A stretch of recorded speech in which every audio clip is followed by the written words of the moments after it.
Welcome to the Mindcraft podcast.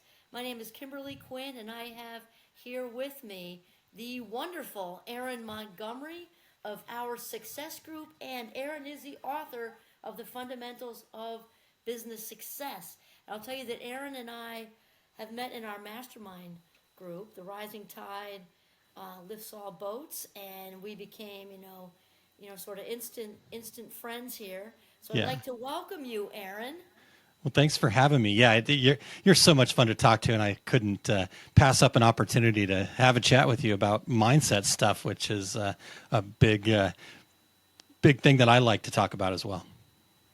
Oh, mindset's everything. I mean, Isn't it? right? We talk about that a lot in the group and just in life in general. So when Aaron sent me some ideas for his topics, I mean, Yeah. they're all good. And one of them that really kind of jumped right off the screen to me was the idea of flipping the script on hustle culture. You want to tell us something about that, Aaron? Absolutely. Yeah.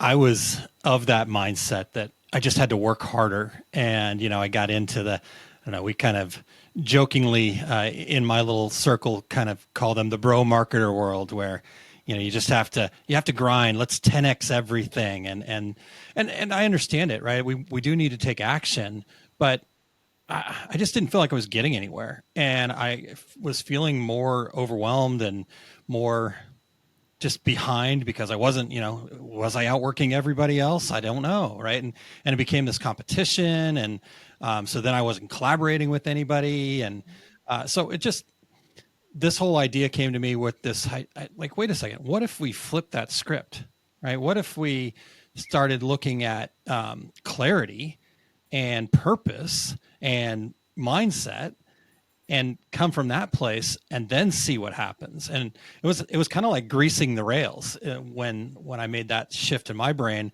And yeah, so that's kind of what when I was like, hey, I'm going to talk to Kimberly here. Let's talk about this. I think this could be really cool. No, it's super cool. And you know what it's bringing my mind to, Aaron, is that book. I'm not sure if you were there yet, but we read a book in the Masterminds called, Essentialism and also Effortless by Greg McGowan.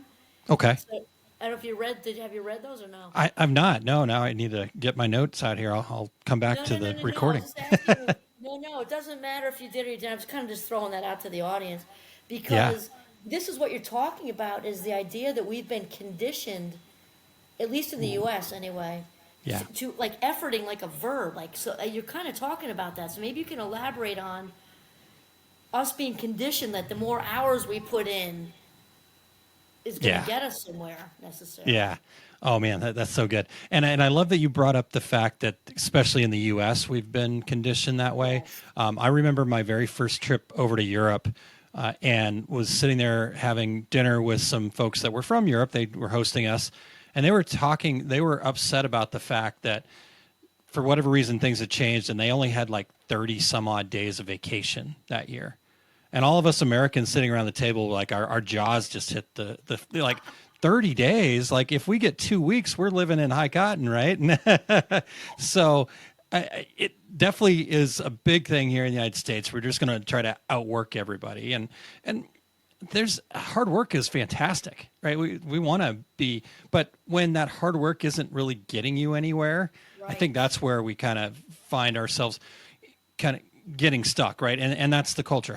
Who can outwork? We're very competitive, we sports and all that stuff.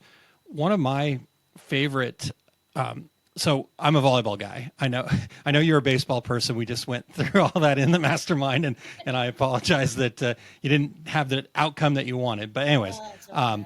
I'm a volleyball guy, and in 2008, the USA men's national volleyball team won the gold medal at the Olympics, kind of the pinnacle of volleyball. And right after that, they were interviewing a coach on a podcast that I listened to. They were interviewing the head coach, and his name's Hugh McCutcheon. And Hugh said when he was putting that team together, he was not looking for the very best players at each position. When he put that team together, he looked for a group of guys that Yes. could come together and win a gold medal. right? And Right. so they had role players, and he wanted them to come into the gym and really push each other and kind of Right. compete. But at the same time, he wanted them to also be there to lift each other up and support each other. And so I don't know if he coined the term or not, but he used in this podcast, he used this term of co-opetition. And I and like I that. I was just blown away by that because one of my strengths is actually competition, and I didn't really understand what that meant for a long time. I really did think it was all about I'd have to work harder and just get myself to a point where, I was better than everybody else. But that never felt good. It never felt right. Right. The times where I would kind of compete with somebody that was also at a higher level and we were both doing well, playing volleyball or whatever it was, it always felt better when we were both and it didn't really matter who won as long as we were putting in our best effort. And so I think that's when I think about hustle culture and where that takes us and where that drives us, it makes me think of that, right? How do we flip the mindset to be more about co-opetition, right? Being proud of what we put out there, but doing it in a collaborative fashion and in alignment with our mindset and who we are and what's important for us.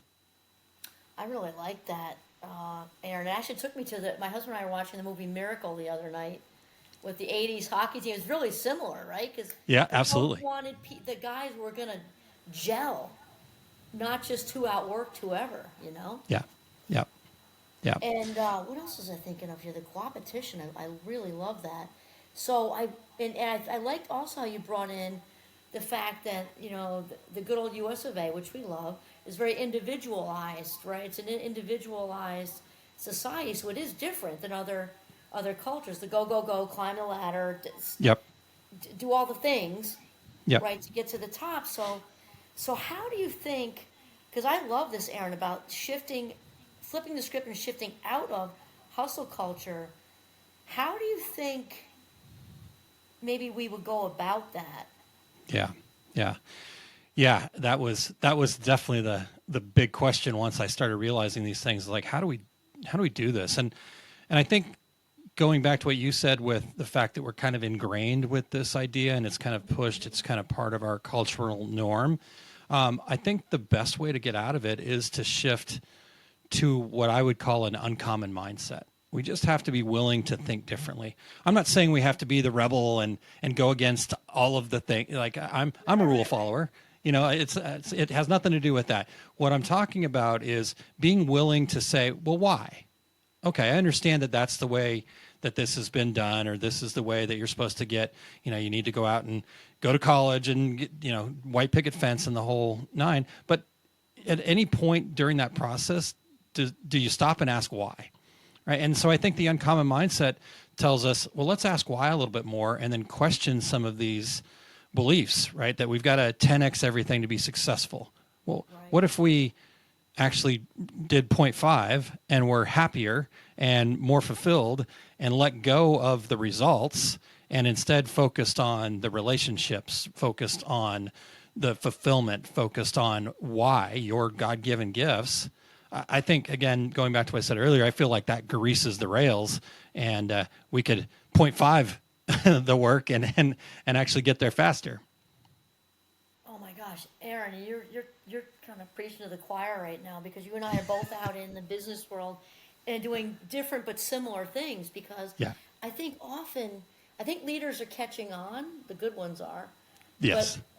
But people who are happy in alignment. I believe you used the word like in alignment with their Yeah. purpose. Yep. Are going to set it on fire with productivity. It's Yeah. the people who are efforting and miserable and that are not going to do it. So maybe you can talk about, on the because I know you're a businessman. You can maybe move it in what that looks like, to help a team be in alignment, because it is so different, I think, from the Yeah. model from like 25 years ago. Yeah. Yeah. Well, you're exactly right. It is different. I think one of the big areas where I've found a lot of success and being able to change people's mindset on this is through the whole idea of goal achievement. So what I talk about is the fact that we're all goal setters. I would imagine, you, myself, any of the listeners here have probably had a New Year's resolution that didn't quite pan out the way they had initially envisioned it, right? And and so Of course. to me, that's a goal setter, and that's great. When we need to set a goal, we need to have something to go towards. But what I like to talk about with people is how do we become a goal getter? And a big part of that is just really getting clear on why you're setting the goal to begin with. Right? Like I could say I need to lose 25 pounds. Well, that's great. And if I do or if I don't doesn't really matter. But the reality is I'm probably not going to put that much into being willing to sacrifice a little bit more if it's just I'm trying to lose 25 pounds, right? But if I were to say, why do I want to lose 25 pounds? Oh, well, yeah, I'd like to be able to, continue playing volleyball with my son, for me, as an example. I'd like to be healthy on into my 80s, 90s, and beyond. And at that point, now we're more in alignment with why, and that low moment we have when we can easily grab the whole tub of ice cream. Ice cream's like my nemesis. So when we have that low moment, we can go back to that. Oh, yep. Okay. It's not about losing 25 pounds. It's about this vision I have of, 5 years, 10 years down the road, still being able to play volleyball while my son's at his peak, right? Kind of thing or something. That's just the story for me. But I think that's really kind of how I would look at it, is how do we kind of get in alignment and ask more of those why questions as to why we're doing the things that we're doing. I absolutely love this, Aaron, because I'll tell you, two different people in our group are coming to my mind right now. One is Jeremy, and I don't know if you know him because he hasn't bounced in a while, but Jeremy, there's like three Jeremys. So he's the one who did the whole thing on you can't hate yourself to thin. You got to love yourself to thin, but the whole thing. Okay, is no, that different Jeremy. Then I was thinking of somebody else. different Jeremy. Different No, but it's very related to what you're saying, and it can expand for listeners to other things, because what you're talking about here, which also Jake, who runs the mastermind group, talks about a lot, is shifting instead of from like a to-do list, which is similar to what you're saying, to your why, which is the outcome. So shifting from to-do to just lose weight, skip the snacks, don't eat after 5 o'clock, instead of shifting to an outcome, which is the longevity to be with my son. Yep.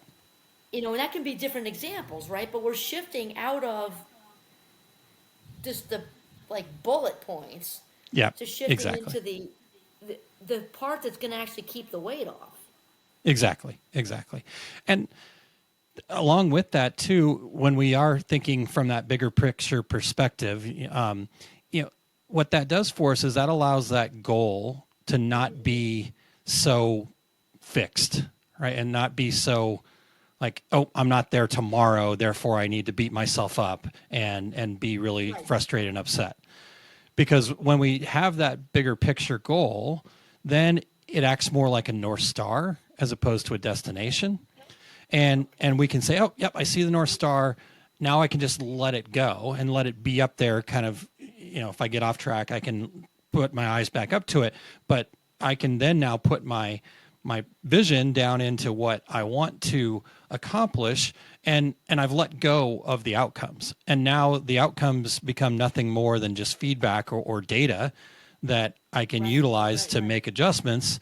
And and again, that can work with trying to lose weight. That can work with running a business. That can work with relationships. That same idea works across the board. And when we start letting go of those things that are outside of our control, which are the outcomes, right? Yes. Then we maintain a very clear focus, and you've got that reason that's shining down as that North Star. And it just makes life so much easier. You've got so much less stress and anxiety and worry when you let go of those things outside of your control. Oh my God, Aaron, I love this. You're throwing a ton of wisdom bombs at me too, because I really like this. And I'm also thinking of, which I know we've heard a lot the last couple of weeks, but Wayne Dyer's definition of failure. Yes. Which is that it doesn't exist at all. It's the same to what you just said, basically. Yeah. Just that we're just human beings moving around on this earth producing results. There's no, failure, success. It's just you did this thing and that happened, you did this thing Yep. and that happened, and it's a success or it's a learning experience, right? Yeah, exactly. You know, Yep. In fact, I think that even came up today in our call today. It is that whole idea of there is no challenges or failures, right? There's only wins and lessons, is what Jake said today. So that was pretty awesome. wins and lessons. I absolutely love that, and I like too how you've touched on this mindset of shifting into being alignment with your why can Yeah. relate to, you said, relationships, sports, parent child or parent adult child or whatever relationship, and Yep. business. Yeah. It's Yeah. basically a great outlook. Exactly. And the cool part is you don't have to go and go, okay, well, what's my home life reason going to be? What's my business life reason going to be? What's my faith life reason going to be? It's all the exact same thing. And so now you've got a guardrail to make all of the decisions that we've got to make. The stats on how many decisions we make during the course of a day is like wild. I can't Right. remember the numbers off the top of my head, but it's Right. crazy. So why not have a guardrail in the form of your why, your reason? I call it a reason. I actually borrowed this from Jake. Your reasons have to be bigger than your excuses. So when we have, again, going back to having that goal as a North Star, yeah, it's way easier for me to skip the ice cream when my reason is something to Oh, do with my family or my son or my own personal health versus I just want to lose 25 pounds. no, I like that a lot. And so this is bringing to me, because I know this is so relatable for so many people. So I'm wondering, let's say, because you and I have had a lot of conversations, we're kind of in the, like along the path a little bit with this. Let's Yep. say somebody who's listening is like the light bulb is going on, like an Oprah Yep. aha moment, right? Yep. She's one of my favorites, as you know. And let's say they're like, oh wow, I really want to get started with this. And let's say they're even maybe like a little younger and they're not as seasoned. How would they get started figuring out their why, do you think? Where would they just taking the first step? Yeah. I so appreciate you asking me this because this was a huge struggle for me. So this is a big passion for me to share this with folks. I actually spent most of my life believing that I didn't actually have a passion. I was just kind of put here to be. And I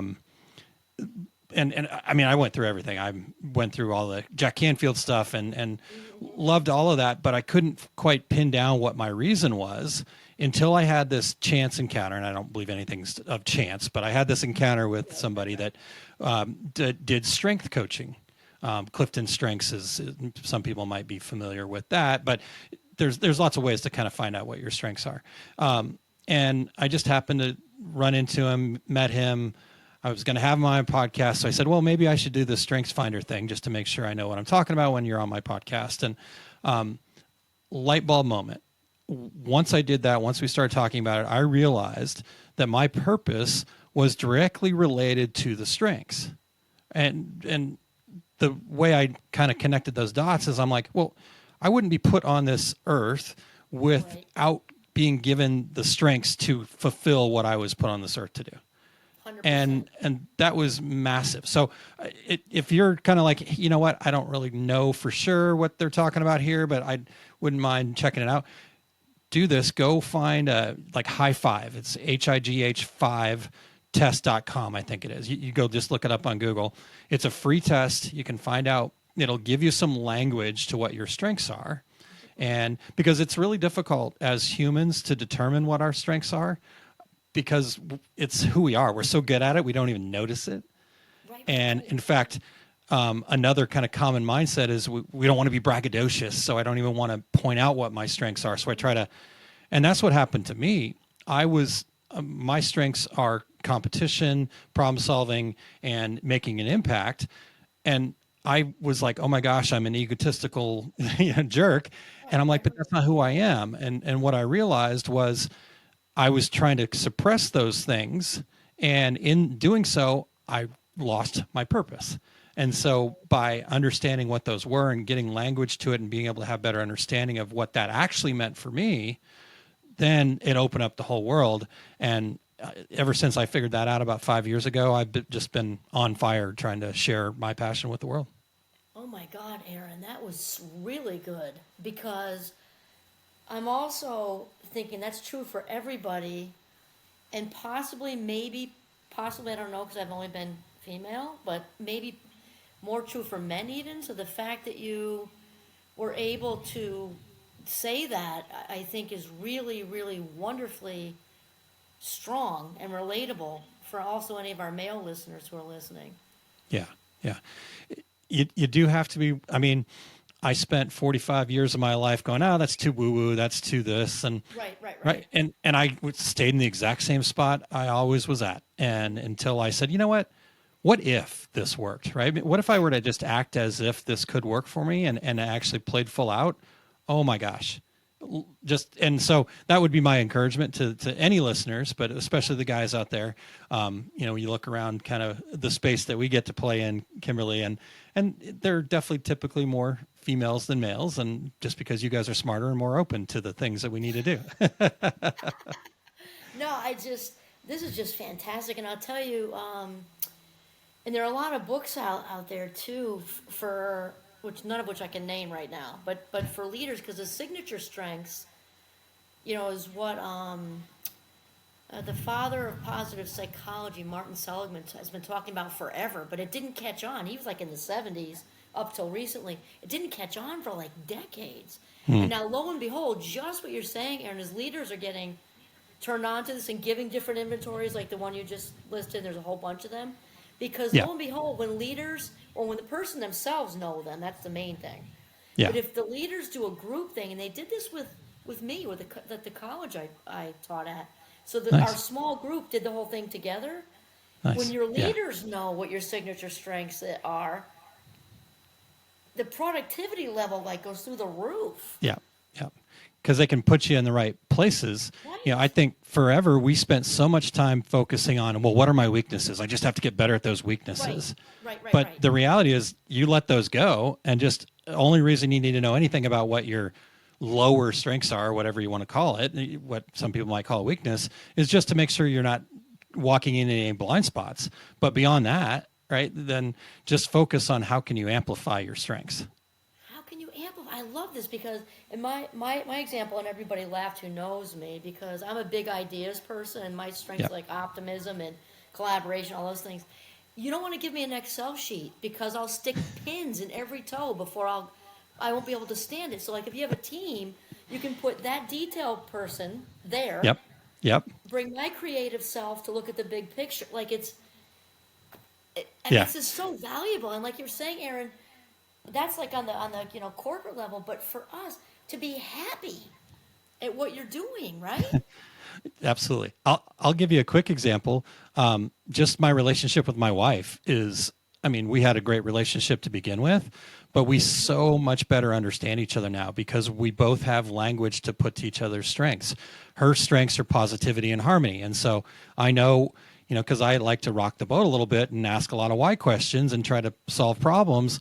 And so I realized that there's only a certain threshold before she starts going, oh, wait, you're getting me way out of harmony here. Now I'm like you said, I'd rather stick pins in my toes. And so it just makes our ability to communicate so much better. And so just that alone is worth the price of admission, the little bit of time to figure that out. Oh my God, I 100% agree with you. Relationships, all the things, teams, Yep. doing, with strengths and the whole thing. It also is a big time saver, Yeah, right? Because that's like true. in a corporate, either sports or corporate, also with a relation, you're not guessing. Like, Yeah. I know you're strong at this, so we don't need to try these things because Yeah. you're great at positivity and harmony. Yeah, exactly. So, and then that helps me, right? I go, okay, well, here's where the areas where maybe I'm not as strong, but my wife is. And so, for her to sit down and have conversations with people and really kind of relate with them, that's an area where she thrives. And I love having conversations, but to really sit down and to kind of the deep relating things, it's not necessarily a strength of mine. And so we kind of figure out how we can serve each other in that, right? We can walk into a room together and we know how to kind of work together. So, we can kind of work the room together, so to speak, right? and get the conversations going and connect with the right people that will make everybody in the room better. So. Oh my gosh, absolutely love this. So this is probably a nice organic place to wind it up. So we've got Aaron Montgomery here of our Success Group, which is your own business. Yep. Yes, do you want to tell us what you It do, is. Aaron? Yeah, so I do coach small businesses. Yeah, absolutely. I coach small businesses, and we get to work on their why. We get to align and then create a foundation that matches up with that. So foundation, everything from setting your goals to your plan, action plans, to then how do you go out and implement that.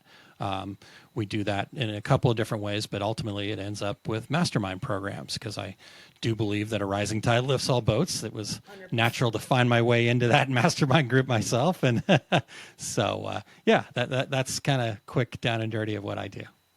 Excellent. I love this. And as we mentioned too, Aaron's also the author of The Fundamentals of Business Success. So if you would like to, there we go. Nice visual. If you'd like to, have some further conversations with Aaron or invite him into your business or coaching, any of the things, then all of Aaron's information will be right below this podcast. And please go ahead and reach out. So I'd like to say, Aaron, a big thank you for being here with us today. Awesome. Thank you. It was a great time, and I loved talking about this with you. Excellent.